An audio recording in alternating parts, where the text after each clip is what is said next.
E a gente vai bater um papo agora, porque com certeza um dos maiores desafios dos pais, né, nós estamos falando aí de família, na criação dos seus filhos, no dia de hoje, né, é na hora de dizer não, de impor limites. Eu vou até dizer uma coisa para você, você pode achar assim, né, antigamente era mais fácil, não é? Antigamente também era difícil para aqueles pais, sempre vai ser difícil, mas você sabia que ouvir não é essencial para o futuro dele, para a educação, para o dia a dia dessa criança, para a gente conversar sobre esse tema tão importante. Hoje eu recebo aqui a psicóloga, minha querida amiga Flávia. Seja bem-vinda. Obrigada. Parabéns, porque ontem também foi aniversário dela. É, que feliz coincidência que a gente estava conversando, né, Flávia? Bem-vinda. Que alegria. Sabe que eu sempre quis encontrar alguém que fizesse aniversário comigo. Olha que presente. É muito gostoso. Foi tudo pensado, Muito viu? gostoso. Então essa festa também é sua. Falei, gente, a hora que eu olhei o bolo, falei, meu Deus, tem até um bolo pra mim. Aí, ó, Pra pros nós. dois. Pros Eu dois. reparto com você. Obrigada. Flavinha, então vamos lá, né? Acho que é um desafio para todos os pais, para todas as pessoas responsáveis que estão aí na criação dos seus filhos, das crianças. Por que é tão difícil dizer não? Um dos principais motivos que aparecem no consultório e também, né, devido às pesquisas mais recentes, tem a ver com a frustração que a gente tem que fazer os nossos filhos passarem. Então, os pais, eles, por medo, às vezes, dos filhos ficarem frustrados, é muito difícil colocar limite. Então, acaba dizendo um sim. Tem alguns outros motivos também, como, por exemplo, a culpa, porque eu não dou tempo de qualidade o suficiente, eu entendo que eu trabalho demais, e aí, quando eu tô com meu filho, eu dou um sim, porque é para equilibrar ali a balança. Porque eu fiquei distante, porque eu fiquei ausente, porque ontem eu briguei com ele. Então, ou seja, o sim sempre vai ser para compensar esse tempo que não esteve junto. E o que acontece na vida da criança quando um pai age dessa forma? Muitas crianças não desenvolvem habilidades para lidarem com frustração, que impacta diretamente lá na vida de adulto. Porque na vida de adulto a gente precisa ressignificar o tempo todo, né? São vários nãos que a gente recebe por aí. Sim. Só que, às vezes, os pais têm dificuldade porque é difícil falar não, por exemplo, para uma criança pequena. Né? A criança pequena, até 2 anos, por exemplo, não tem noção nenhuma do que é não. Se falar não faz, ele anula o não ali e faz o que o pai mandou ali. Sim. Né? Então, a gente precisa entender que precisa repetir, né? Focar, tem outras formas de falar não, que é não falando não, para ensinar desde pequenininho, para que essa criança consiga lidar com esses limites e não ter esse problema lá na frente, na vida de adulto, né?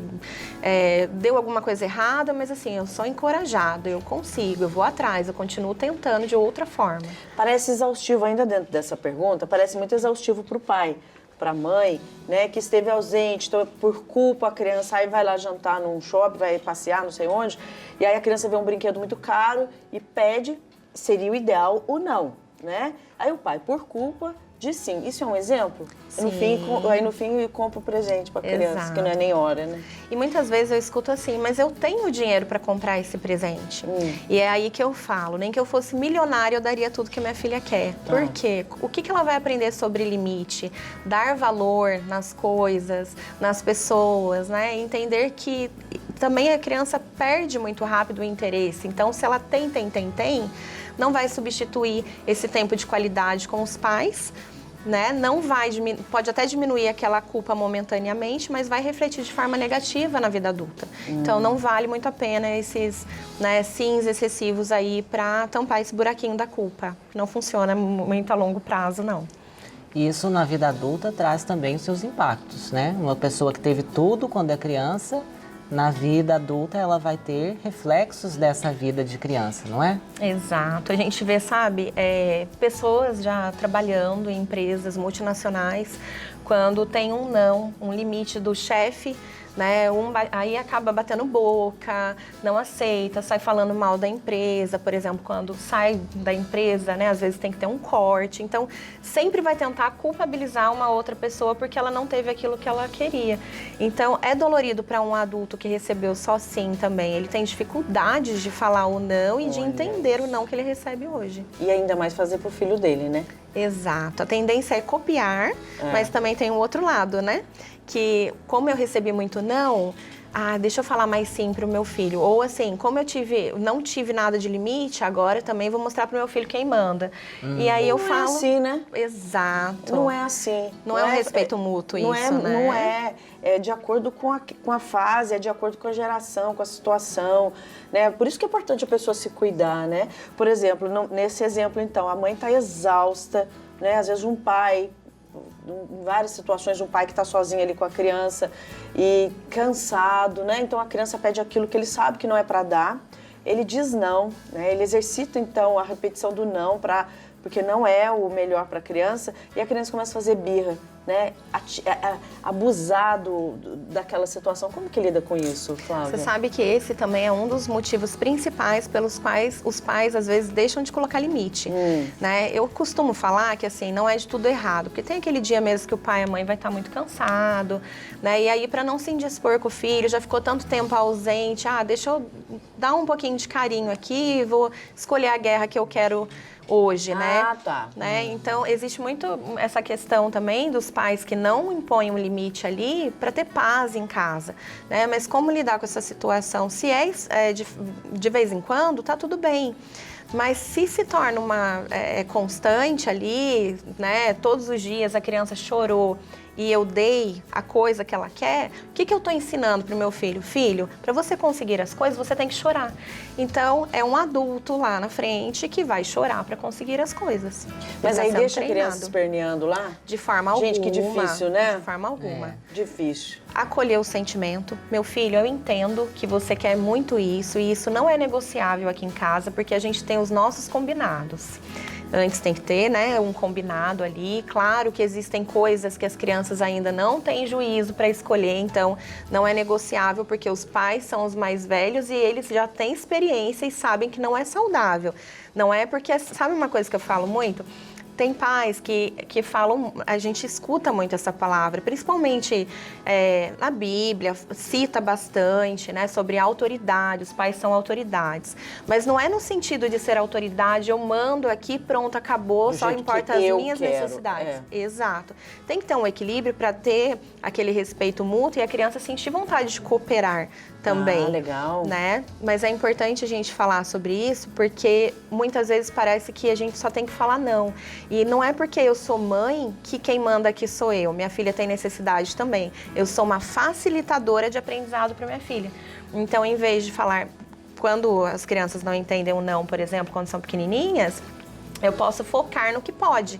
Muitas vezes a gente fala, não faz isso, não faz aquilo, mas a criança fica, mas o que eu posso? Aí começa a chorar, espernear, obviamente, porque ela está confusa. Então, deixar mais claro, né, o que pode, focar no positivo, dar, às vezes, 2 escolhas, né, para a criança fazer uma escolha e se sentir importante, pode fazer toda a diferença também. Vamos piorar o exemplo, né, irmão? Vamos lá. Vamos piorar o exemplo. Então, se você estava lá então, com seu filho, um filho ali fazendo birra, dizendo não, vamos aumentar essa família e colocar mais uma criança com idades bem diferentes, né? Porque aí um pede uma coisa, o outro pede o outro. Um pode até ser sim, o outro seria não, né? Vamos dizer que o pequenininho está doente e pediu sorvete, seria não, mas o grande também quer, né? Uma criança ali de 4 anos e uma criança de 15, 13 anos. Sim. Como que lida? Pra gente diminuir os conflitos. Primeiro a gente dá parabéns para esse pai e para essa mãe. Porque não é fácil. Não é. E tem situações que às vezes são 3, né? Que complica claro. Um pouquinho 4. 3, 4. Já pensou? Atrás era assim, muito. Hoje em dia, né, tem tido, os casais têm escolhido, às vezes, nas mães, ter menos, né? Porque realmente não é tão simples educar. E aí, o que eu falo? Passar uma régua nos combinados. Então, assim, olha, a gente precisa ter um combinado aqui, uma questão até para trabalhar já a questão de ética, né? Para se colocar empatia, se colocar no lugar do outro. Olha, filho, ou eu entendo que você não está doente, né? Que você gostaria muito do sorvete. Eu estou validando o sentimento do meu filho. Olha só que interessante. Legal. Não estou simplesmente falando, não, pronto, acabou. Tá. Tô contando para ele o porquê de forma objetiva. E o seu irmão está doente, você não vai tomar hoje também porque não seria justo. Você gostaria se fosse ao contrário? Então, eu vou fazer um enxergar o lugar do outro de uma forma que não haja rivalidade ali entre os irmãos, a competição, não instigar a competição. Então, eu vou passar uma régua nos combinados. Acontece muito com o filho, por exemplo, existe um filho, aí chega o caçulinha. O caçulinha geralmente vai ficar mais com a mãe, quando a mãe dá o mamar no peito, ou fica mais no colo, porque ainda não anda. E aí o irmão quer colo também. Não, você já tá pesado, você tá grande demais. Para não haver essa disputa, o que seria o ideal? Eu sei que existe o ideal né, e o real, mas, filho, olha, então vamos fazer o seguinte, eu vou te dar colo e tem que ser sentado. Só que daí eu vou tentar dar colo só sentado pro irmão também, porque daí ele não vai entender o porquê que tá dando colo de pé para um. Então, assim, é tentar passar uma régua nos combinados. Não é fácil não, gente, educar, né? Nossa. E cada caso é único. Exatamente. Ser humano é uma mudança constante. Flavinho, eu quero agradecer. Sua participação Obrigada, foi muito meu bem. bom. Eu que agradeço. Obrigada. E como você queria alguém Parabéns. que fizesse aniversário junto com coisa você, nós boa. achamos. Presente é Tá nosso aqui. hoje. Então vou servir uma frutinha para você, algo muito tem um especial, um café. cafezinho para celebrar a Tem um sua vida.